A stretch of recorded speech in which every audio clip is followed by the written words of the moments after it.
Welcome to the Stiles Council, a podcast about the England national football team. I'm Chris Nee, and this week I'm not joined by David Hartrick, who's now involved in some long-running battle with the internet gods. That's why we've been away for a few weeks.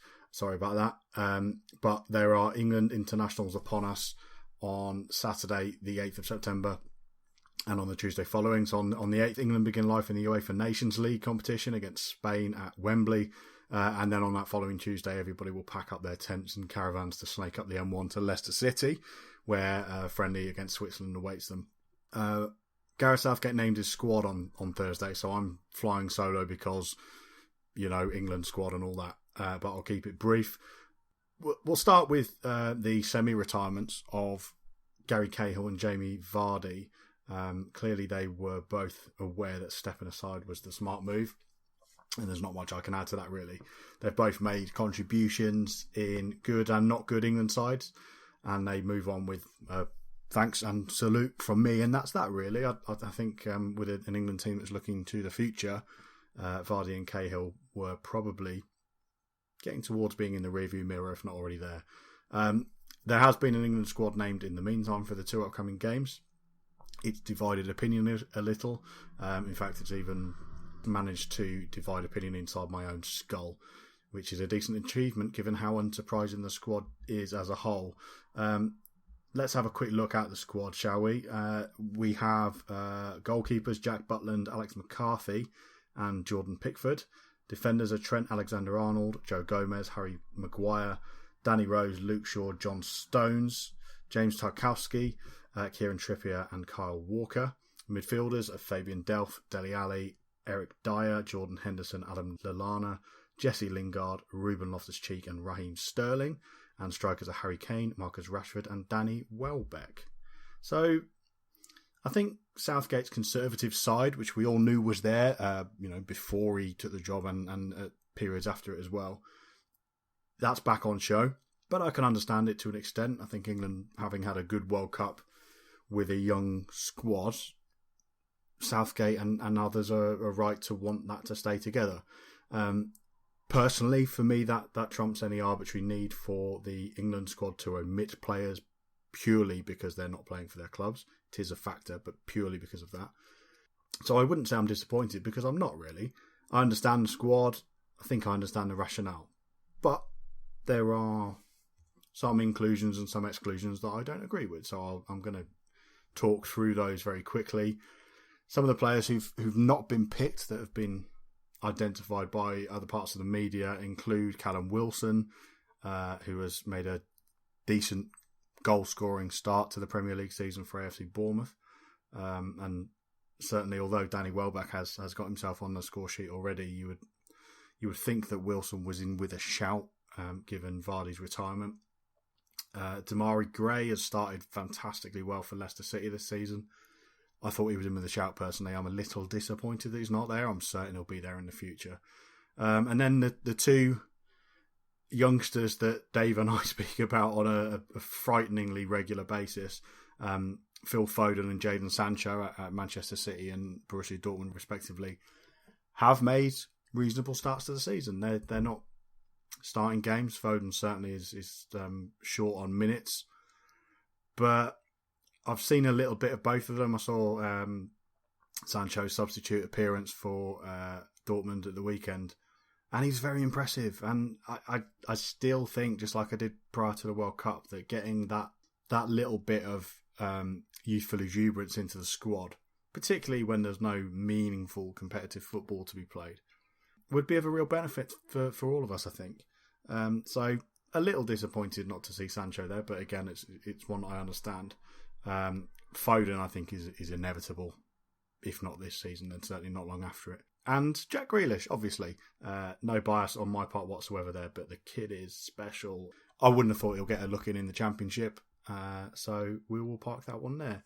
I think actually, rather than the players who've been excluded, I think a couple of the players who've been included, despite not really playing very much for their Premier League teams, is where some of the dissent is coming from. Danny Welbeck is one of those. I get why he's there. there's something to be said for players who perform and particularly score goals for England. But I personally wouldn't be selecting him at the moment. It's too early in his career to completely write him off, but in my England picture, he doesn't really feature. I think we're looking towards 2020 and 2022, and there are going to be players who are hitting 19, 20, 21 in that period who are better prospects than getting Welbeck back up to speed in the England squad. It is encouraging that he's off the mark already this season, but I can see why people are looking at so few minutes from an established England favourite, as it were, and wondering whether it's kind of going back to our old ways a little bit. I get it. I don't quite agree with that, but I understand it. And the other one is Adam Lallana, who is most certainly a Southgate favourite.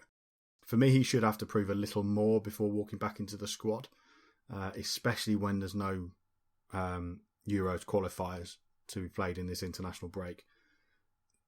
If we're going to experiment, now's the time.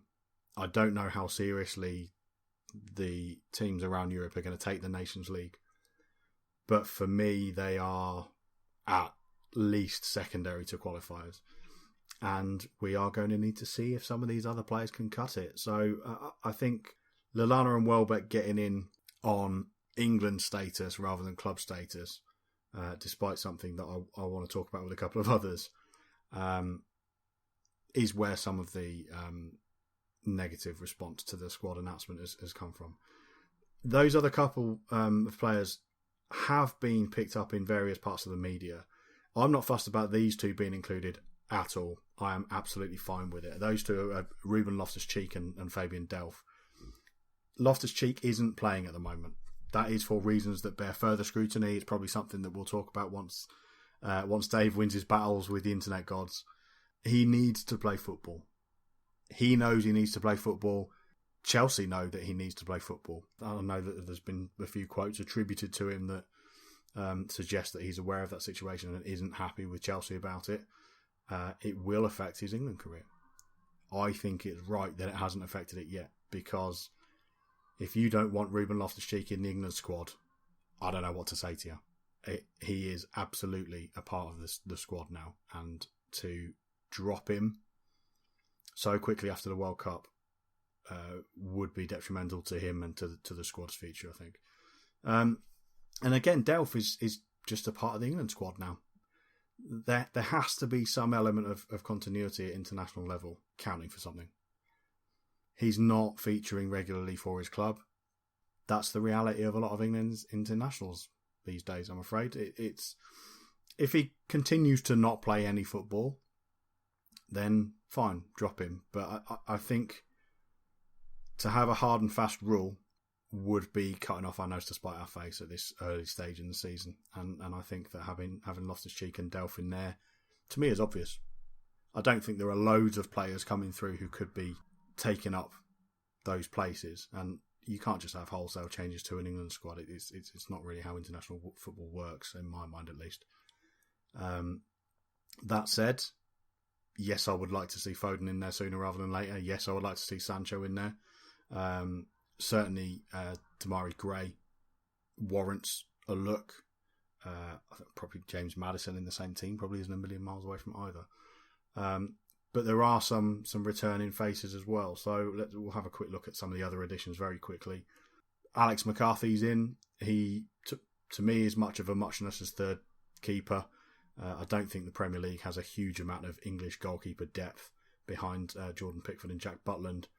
I am pleased it's not Joe Hart. I think that would be a retrograde step. So good news that it's McCarthy. It probably could have been one or two others, but let's face it, third choice goalkeeper is not going to play that much in this international break, though he may well get a chance.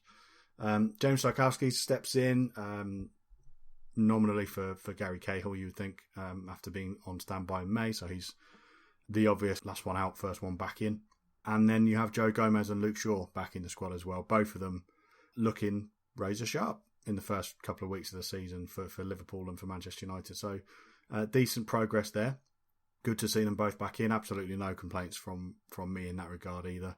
And with Cahill and Ashley Young unlikely to play for England for any time soon, Young has, from what I understand, had a similar conversation with Gareth Southgate to Vardy and Cahill, but took the other route out, which is fine. I respect that. Making yourself available is fine by me. But those players coming in are now going to have their chance. You will see Joe Gomez in an England shirt, and you will see Luke Shaw playing in an England shirt, and that's good, because those players are talented individuals, and they're going to come in and hopefully pick up where they left off in terms of England performances. Let's have another very quick recap of the squad. We have Jack Butland, Alex McCarthy and Jordan Pickford as the goalkeepers, Trent Alexander-Arnold, Joe Gomez, Harry Maguire, Danny Rose, Luke Shaw, John Stones and James Tarkowski, Kieran Trippier and Kyle Walker at the back, Fabian Delph, Dele Alli, Eric Dyer, Jordan Henderson, Adam Lallana, Jesse Lingard, Raheem Sterling and Ruben Loftus-Cheek as the midfielders / attacking midfielders, and Harry Kane, Marcus Rashford and Danny Welbeck as the strikers. I'll leave it there because I miss Dave, and I'm sure you do too at this point. Don't forget that we are at England Podcast on Twitter, and you can find all of our other bits on Facebook and Instagram at Sphinx FTBL. See ya.